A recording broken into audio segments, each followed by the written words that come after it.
Yeah, I understand. Thank you. Oh, well, that's enough work for today, dear. Oh, I'm sorry, honey. That wasn't No, work. CJ and I both talked about this, and we both agree about this. Agree about what? Honey, ever since the accident, you have been so worried about Audrey, and I've been so worried about Alicia and the baby, that just gives us two options here, the way I figure it here. See, now, the first option is that we hang out here and wait till someone tells us we can go see our friends, or the second option is that we leave the house and put our mind on other things. Yeah, well, I guess that's easier said than done. Well, it isn't that hard. I already did it. See? I packed this wonderful little picnic basket here, and then you and I can go up to Lantana Mountain with CJ and take a look at how our house is turning out since they're building it, and we can just, I don't know, honey, it's been so long since we've had a nice family outing, all of us. Look, honey, I'm sorry. I can't go away with you and CJ. Not now. I have news for you, mister. Men like you are a dime a dozen. You want to walk out on me? Start walking. I'll even give you the bus fare. Exact change. Where do they come up with this? With lines like these, I am never going to win the daisy. If you don't win the daisy, I shall cry foul. Vicky, hi. Hi. I heard about your nomination on the radio. Congratulations. Oh, well, thank you. I know you want the statue, but maybe these will serve as a, well, poor substitute till you get the real thing. Oh, that's so nice of you. Well, I wish I had your confidence. It's going to be a very tight race for the daisy, especially between me and Spring. Vicky, are you okay? What's the matter? You didn't just come here to congratulate me, did you? Well, sure. I mean, that was part of it. How come you know me so well? You'd think we were related or something. Yeah, you'd think. So, what's the matter? I was just wondering if I could talk to you. It's about your father. Michael, I want to go back and see him again. You have to rest now, honey. I never should have taken you to the nursery in the first place. But I'm glad you did. I saw him. I saw our son. Yes. Tell me it wasn't my imagination. Tell me he's beautiful. He's just like his mother. And he's healthy, isn't he? Yeah, just like you're gonna be. He looked so happy. Well, he's got you for a mom, right? And if you think you seem happy, you wait till I get the two of you home. Oh, Michael. Alicia?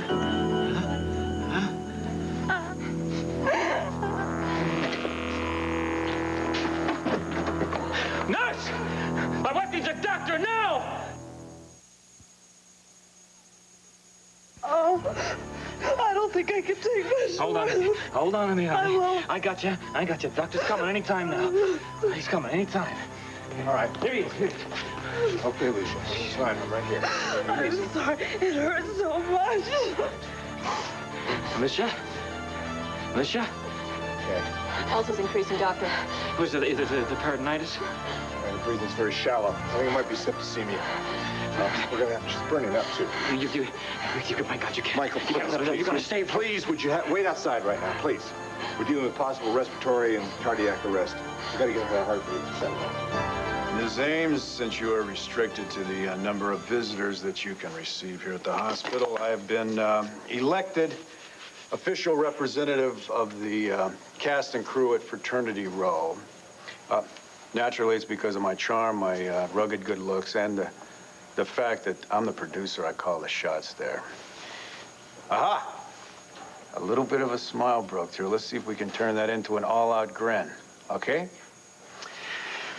We all want you to get better real fast so that you can walk up to the stage and receive your Daisy Award. Did you hear me? A Daisy Award? Audrey, you have been nominated the best newcomer in daytime TV. And the crew, they didn't want to wait until that awards dinner, so they had this reasonable facsimile made up just for you. It's just to sit on a shelf somewhere and just gather dust until you can replace that with the real thing. I can't feel anything. Honey, listen to me. They operated, and nothing's changed. My legs, there's no feeling. There's nothing. Listen, I've spoken to your doctors. Doesn't matter. They can't fix my legs. Listen, Audrey. Just listen to me, please. It's much too soon to know if this operation was a success. They operated last night. I mean, how long can it take? I don't know. I'm not a doctor, but I know Larry Wolick. I trust him and all the rest of the staff in here. Now, if they tell you that they need more time to gauge your response to this surgery, that's an honest answer. Yeah, well, right now I think I'd prefer an answer that gave me just a little bit of hope. Audrey, I know that this accident, it was a tragedy. There's no question, but you've got so many people back at the show pulling for you. Do you want me to talk to Megan or Mary Lynn? Have them come by and visit you? I can talk to the nurse that's on duty and clear it. No, there's nobody. And there's nobody special in my life that I want to see either. Ah, contraire, that isn't entirely true, because you do have George here and me.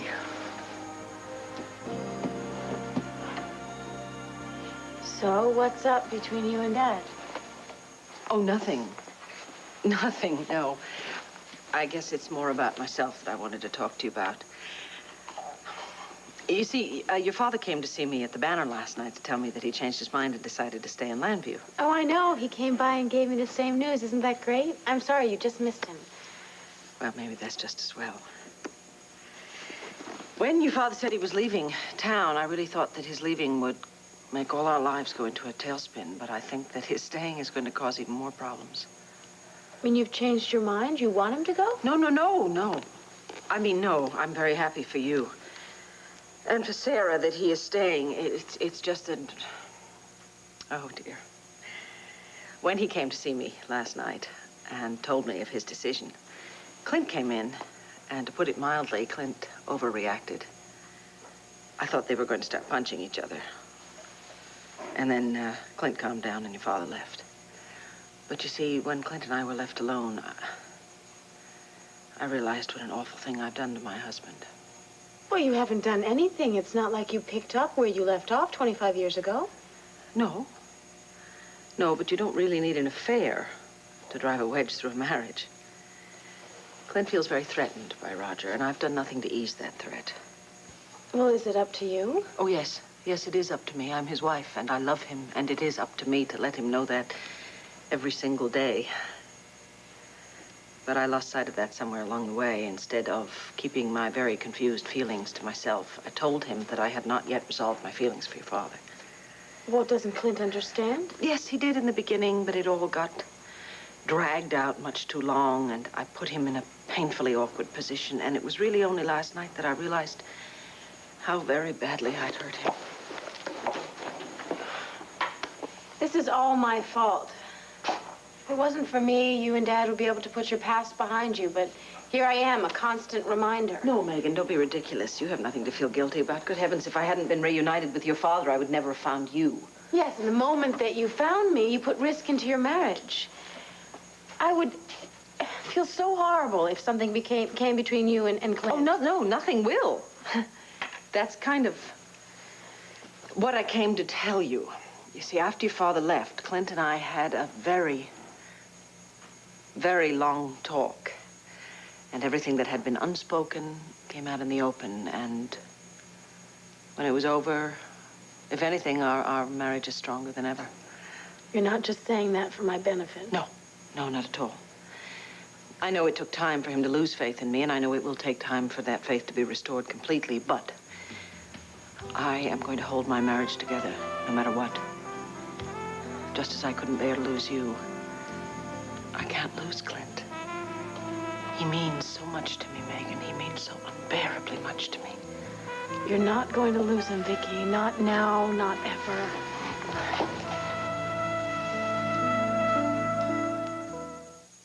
That was the hospital on the phone, honey. Audrey's in her own room right now, so she can have visitors. She's going to get the results today, telling her whether or not she's ever going to be able to walk again. And I gotta be there when she gets that news.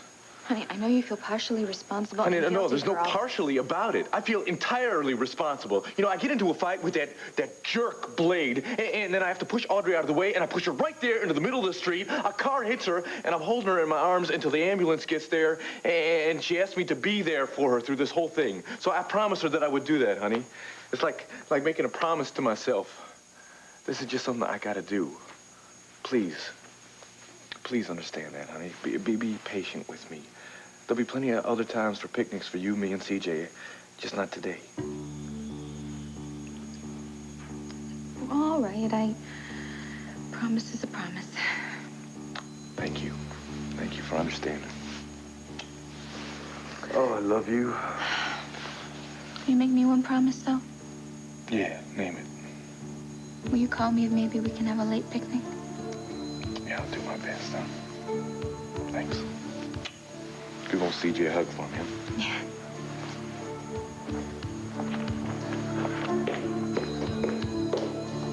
You know, George and I have been waiting out there a long time for this chance. They're keeping you under close wraps, Miss Ames. I guess a TV star with a Daisy nomination gets the star treatment, huh, Bo? Yeah, right. Listen, why don't I leave you and Audrey here alone to talk for a while? I've been boring her long enough. Oh, thank you. You've been boring her now. I get the chance. Thanks, Bo. Sure. Really, if he does get monotonous, just call me right away. I'll be at the studio. I can get here as soon as possible. Take care. So, I guess you're wondering why this big old giraffe here would stick his neck out for anyone, huh? Well, in your case, he decided to make an exception. Maybe he shouldn't have. Come on. What do you mean shouldn't have? Shouldn't have brought this handsome guy with me? Well, it was his idea. I mean, he insisted. He wanted to know how you're doing. So how you doing? Numb. If you're looking for a word, try numb.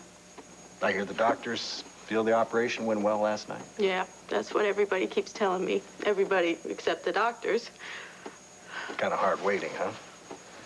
Well, they should be back with the good news any time now.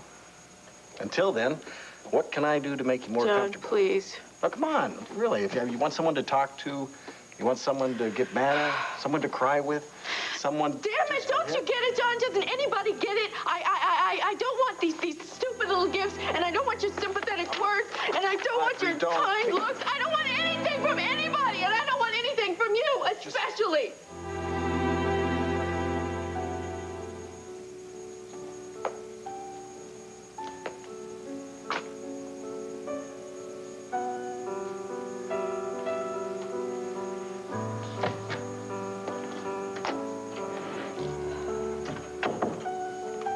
Michael, I just heard about Alicia from one of the nurses. Tell me she was wrong. Whatever you heard, it's worse. I was with her and we were talking quietly about Rick, and then she got this terrible pain.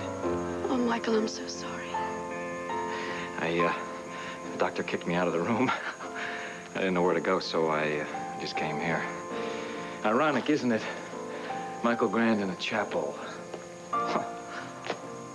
Sometimes it's the best place to be at times like this. Yeah. Well, I actually came here to pray. I was helpless, really helpless, and I didn't know there was anything else to do. But now that I'm here, I can't do it. I mean, who the hell's gonna listen to me? He will. Yeah? When everything is my fault?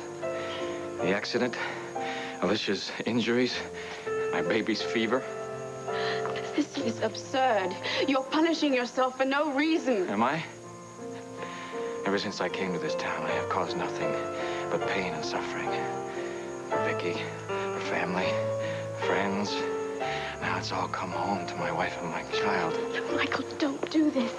You are not being punished. Alicia's not being punished. Neither is your son. This is some horrible twist of fate. Then it ought to be my fate, not theirs. You saw how frail Rick is. He needs his mother to hold him and to love him, and she can't even touch him. His father can, and his father will. Father is no good to anybody. Look at me, would you? My wife and my son need me to be strong, and I haven't got it. I will hold you together. Lean on me. I'm not going to break. What did I ever do to deserve that woman's love? Or to deserve the gift of that precious baby? You know, they're all that I ever wanted in life. And now that I have them, God is not going to take them away. He's not that cruel. I want to believe that. God, I want to believe that. Then tell him. I don't know how to pray. It's been too long. Try.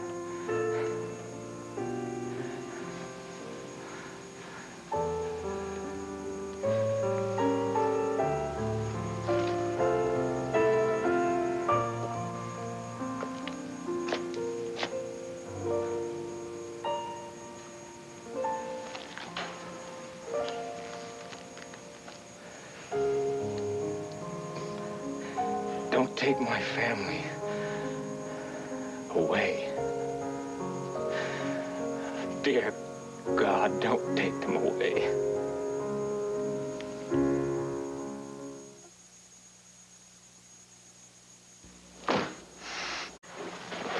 I'm sorry, Megan. I don't want to embarrass you on your set. Oh, you can't embarrass me.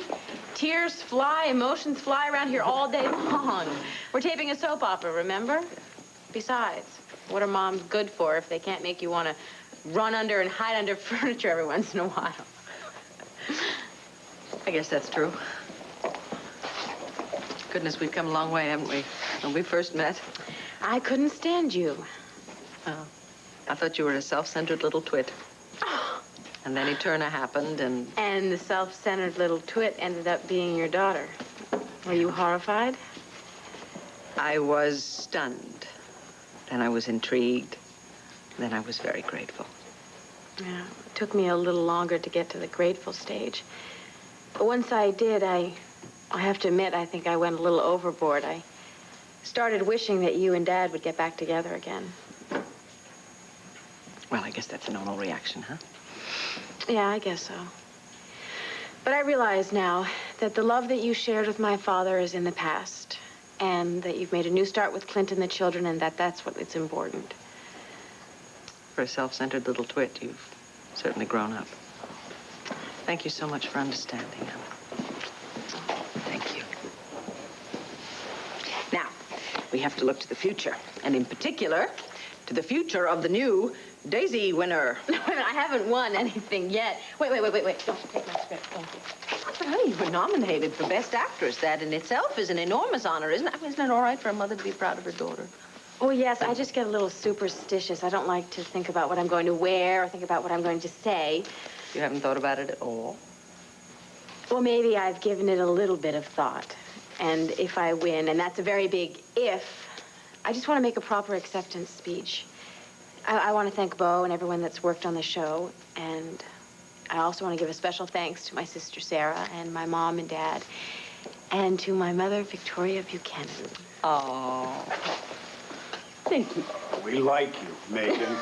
We really like you. Now, wasn't that a lovely speech? Well, at least I got to say it once. No, you're going to get a chance to say it again the night of the Daisy Awards. I hope Audrey's there to accept hers, too. How is Audrey doing? Well, the doctors have held off on their prognosis, but Audrey's already made up her own mind. She's convinced that she's going to be paralyzed for life. You think I don't know what you're doing? Big smile, stuffed animal. You think I can't see through this little act of yours? It's not an act. All right, John Russell, man of compassion, man of sweet sensitivity. Last time we saw each other, we were fighting, and we didn't patch things up. We walked away from it. And now you come waltzing in here like it never even happened? Come on, that was a little spat, that's all. It's not that important now. Why not? Because now I'm a pathetic cripple, and you're here playing the heroic boyfriend. You're prepared to take back the girlfriend even though she's paralyzed? Oh, wow, that's a brilliant performance, John. I talked to the nurses. They say that the doctors haven't even reached a conclusion yet. It might just be a temporary condition. I don't care what the nurses say. I am prepared for the worst. I have to be. But you have to wait until you know, Audrey. I'm going to handle this on my own, and I don't want people like you coming in here and handing me all this pity. It's not pity. Oh, really? You're going to tell me then that you came in here with a 4-foot giraffe because you honestly care for me? Yeah. Come on, John. Be honest for once in your life. The only reason you are here at all is because you feel sorry for me. Well, I take that back, yeah. I am starting to feel sorry for you, but not for the reason you think. But because you're starting to go back into that old Audrey routine, that poor old me, that tough Audrey routine, where you act like you don't need anybody. And we know that you do. You don't know anything about me. I have tried.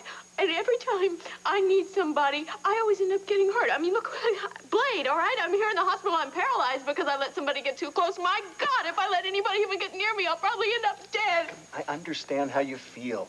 If you really understood anything, you would just leave me alone. Just leave me alone. All right. I'll leave George here to look out for you, though. Like it or not.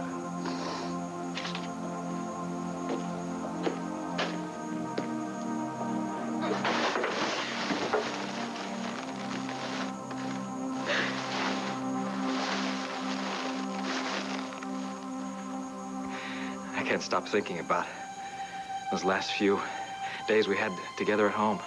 Alicia was so excited about having the baby. Yes, I know. Every time I saw she was talking about the baby or how much she was looking forward to the due date. Before we'd go to sleep every night, she'd take the cradle and put it by her side of the bed. And she'd wake up every few hours as if the baby was crying for her. She'd even imagine she was taking him into bed with us. What a fantasy, huh? Sounds beautiful to me. It was. I got into it. I would imagine the first night I brought them both home. You know, waking up when he cried, feeding him, fussing over him, singing him to sleep. Now that's not gonna be. I'm going home to an empty bed and that empty cradle. Michael, don't. You must hold on to this dream, the same dream Alicia has of your wife and your son, your whole family together. Trying. Believe me, I am trying. Michael, they told me I might find you here. How is she? Well, she's slipping in and out of consciousness. Yeah? Well, but she's all right. Well? Michael, you better get up to see your wife now. She needs you.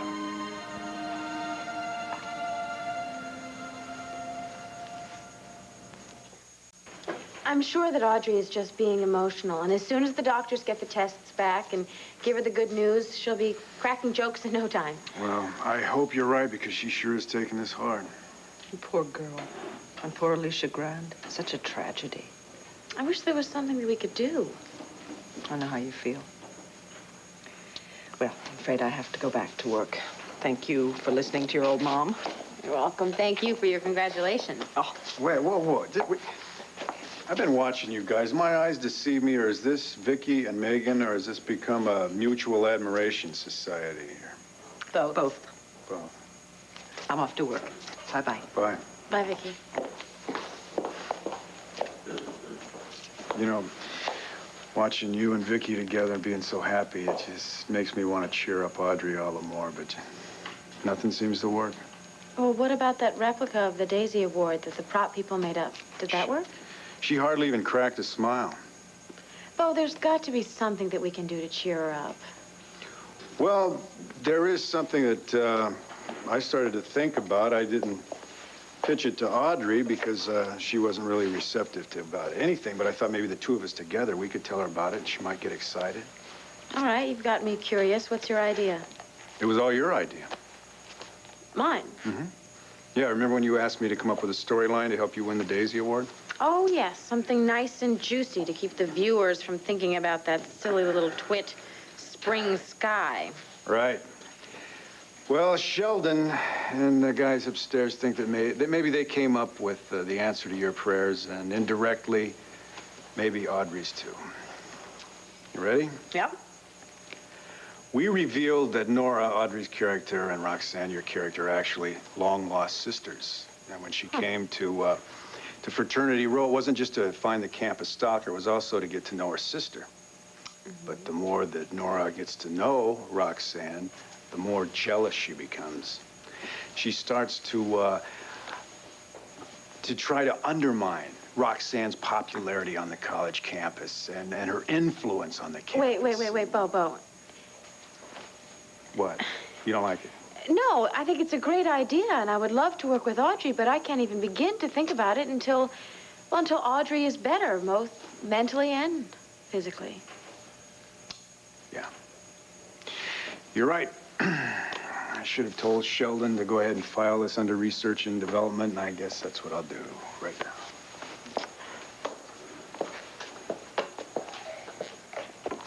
Megan, darling, I feel just awful about that petty catty scene we had earlier today. Oh, I thought about it all through lunch. It ruined my radicchio. Oh, quel tragique. I just want you to know that in spite of this competition for the Daisy Award, I will not let them turn us into enemies. When I win that award, I will be sure to stand up and tell the world that one petal of my daisy belongs to my friend, Megan Gordon. Listen, sweetie, I'd love to stay and chat, but I'm taking a power dinner back in New York. I can't keep those network executives waiting. Yeah. Oh, don't look so sad. I'll be back in Landview soon.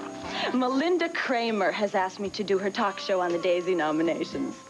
What, she asked you to appear as well? Yes! Don't you just love it? We'll be sharing the stage. This one time, anyway. So, until then, don't work too hard.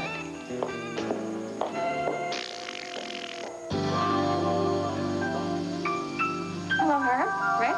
Afternoon, Tina. Hey, Tina. We'd like to ask you some questions about Alicia Grand's automobile accident. Yeah, we understand you were in the same car that day, earlier on. Well, yeah, Michael gave me a ride home. Well, what does that have to do with the accident? Well, it's just routine. We need to know everything leading up to the time Gabrielle and Alicia drove off in that car to the hospital. Well, sure. Have a seat, please. Good, thank you. Thanks. So you say that Michael gave you a ride home?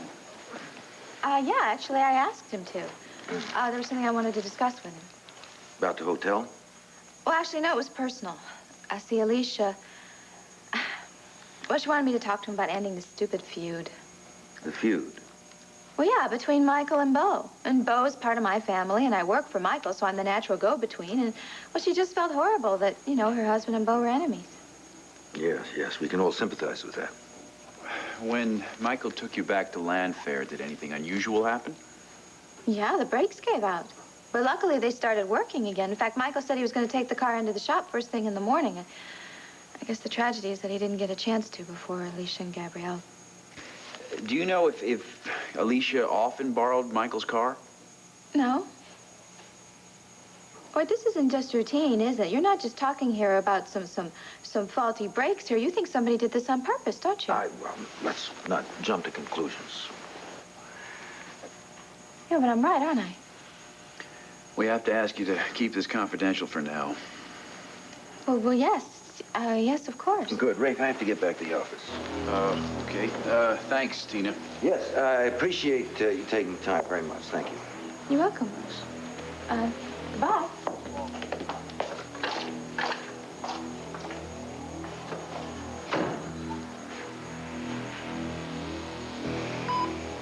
Alicia? Just talked to Dr. Wallach, and he says there's nothing to worry about. I know. It was, seeing the baby, that's all. It put a strain on your system, so you're gonna have to stay right here until you get your strength back. Darling, I love you. But we both know there isn't much time. No. I have to tie up some loose ends. Alicia, you're not gonna talk that way. You're not gonna give up. I am not letting you give up. Darling, there's some things even Michael Grand can't control. Now, I need to talk to Gabrielle. Okay, but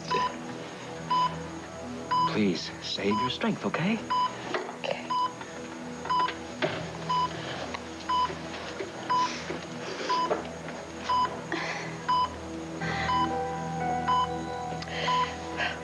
He can't face the truth. But you and I can. Alicia, don't. I need you to be strong. gone out of me. I thought it before, but I know it now. I'm dying. No. I've always admired your courage. Did you know that? You're a fighter. Michael's gonna need that. After I'm gone, I'm afraid he's gonna fall apart. He'll need your strength to help go on without me. You're not going to die. And the baby. The baby's gonna need you too. I've seen how you care for Al. I know that you could come to love my baby too. You've got a head start since you already have those feelings for his father. Alicia, you don't know what you're saying. Hold on to those feelings so you can give Michael and Rick all the love they need. They need you. We all need you. Please, Gabrielle. You have so much love in your heart. Give it to Michael and my son for their sakes and yours. Alicia, don't.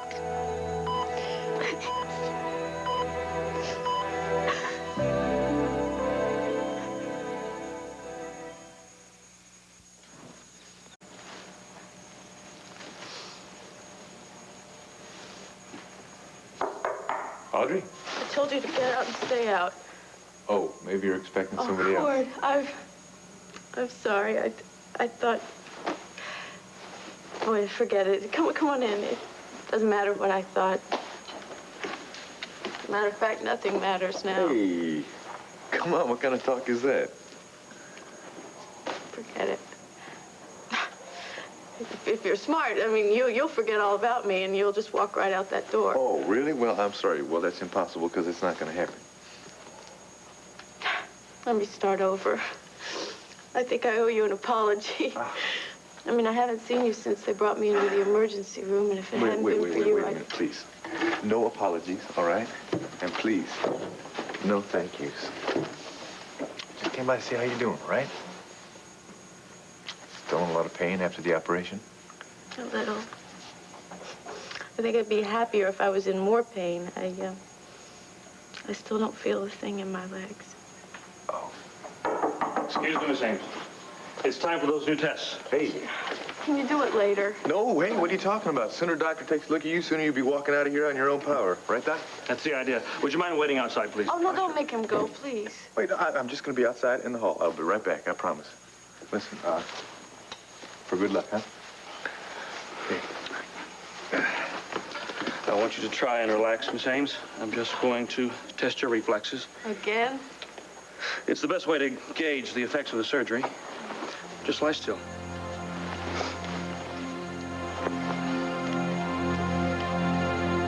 Do you feel anything?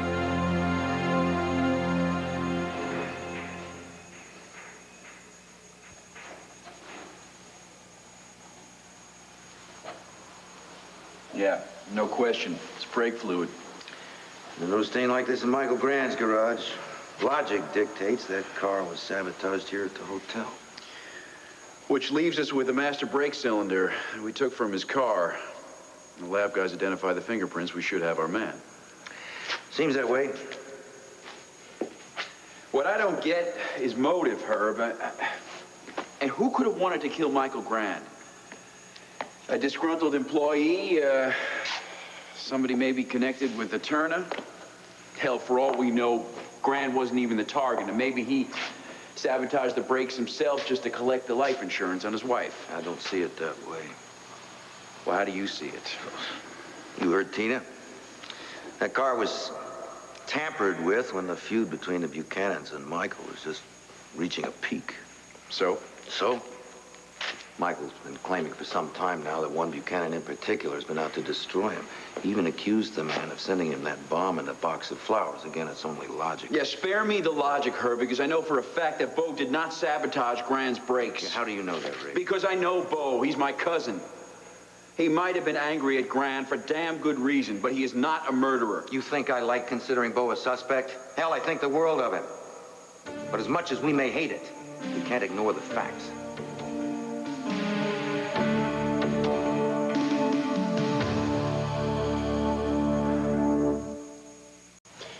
But I do love you. I love you madly. If only you'd believe me. I mean, this is ridiculous. First I hate him, now I love him. This is junk. Everyone's a critic. It's a good thing the writers can't hear you. Bo, it's not just the writing. It's the whole story.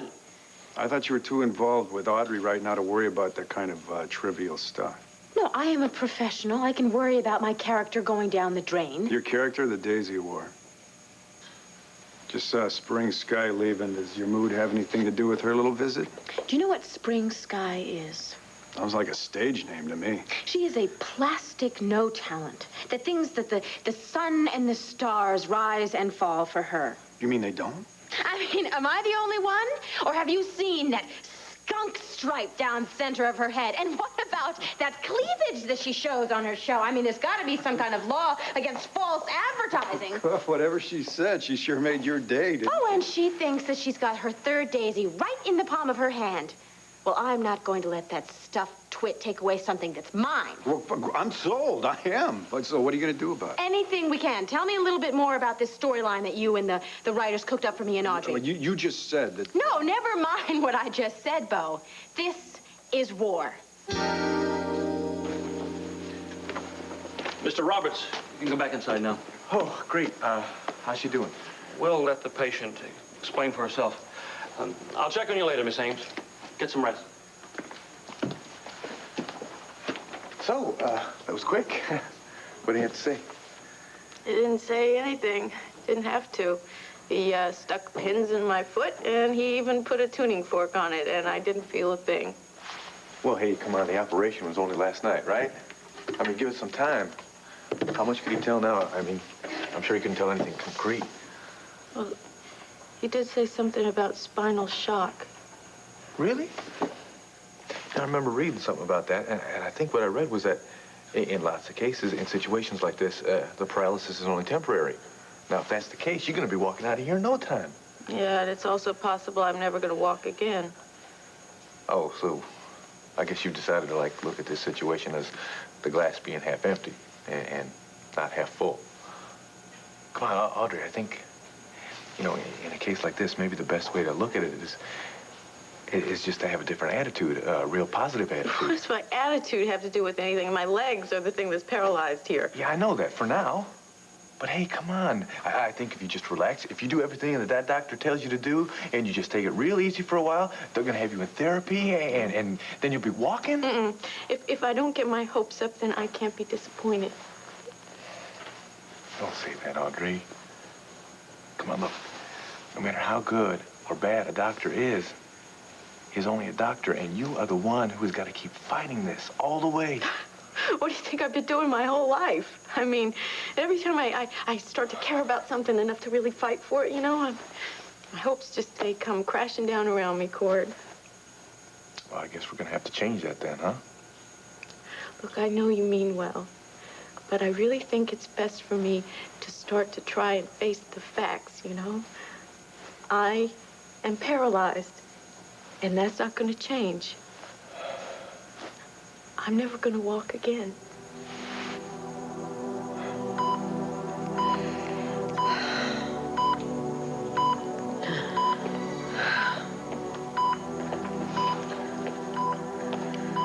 I'll leave the two of you alone. Gabrielle. Thank you.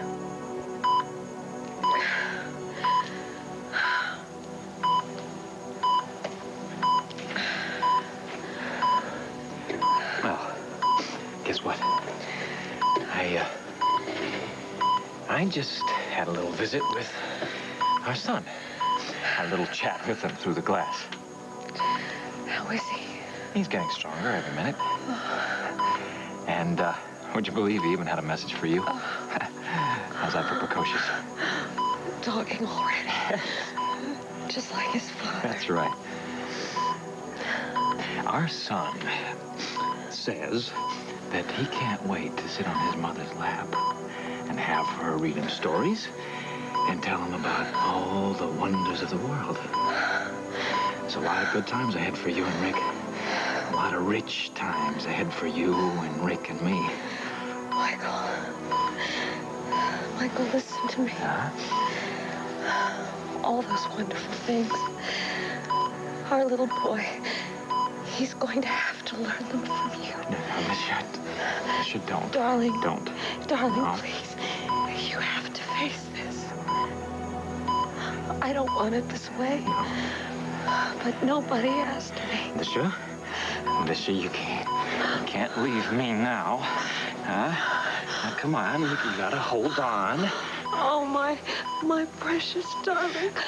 I promise to hold on to your love. That's right. And the love I have for our son. Forever. Yes, that's right. That's right, Alicia. That's right. And don't leave me. Don't leave me. Leave me. Don't leave me. Don't leave me. No! God. Don't leave me. Don't leave me.